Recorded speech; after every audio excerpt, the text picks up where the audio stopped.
औरत के ऊपर बुरी होने का ठप्पा पता कब लगता है? जब वो अपना राइट मांगना शुरू करती है, स्पेशली जब वो अपने हक के लिए आवाज उठाना शुरू करती है। आपसे वो ना एक मेमने की तरह, एक बकरी के बच्चे की तरह वो मैं करके आपके पीछे चल रही होती है, तब तक सब ठीक है। आप उसको अंडर द थंब रखते हो, वो खामोश रहती है। आप उसको टाइम नहीं देते हो, वो खामोश रहती है।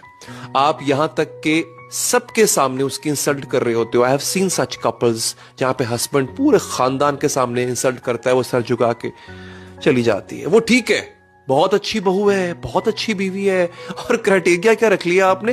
वो तो हस्बैंड के सामने आवाज ही नहीं उठाती, बहुत अच्छी बीवी है। ये क्राइटेरिया तुम्हारा? And the moment, the day when she asks for her right, due right, आप सबसे पहला हमला, सबसे पहला अटैक उसके कैरेक्टर पे करते हो। आपके पास कोई लॉजिक नहीं है ना, not to give her right. So what you will do कि आप उसकी कैरेक्टर असैसिनेशन करोगे, आप उसको नीचे गिराने की कोशिश करोगे विदाउट रियलाइजिंग कि आपके बच्चों की मां है, किसी की बेटी है। तो सबसे पहला हमला आप उस पर यूं करते हो।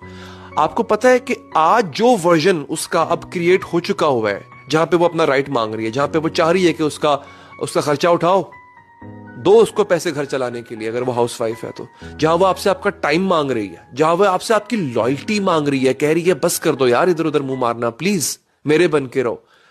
जब तक वो ये कर रही है, वो इस वजह से कर रही है कि आपने उसको वहां तक पहुंचाया है। You have created the version of herself where she has started asking for it, and at one point she starts shouting for it. फिर आप कहते हो ओहो बदनामी हो गई।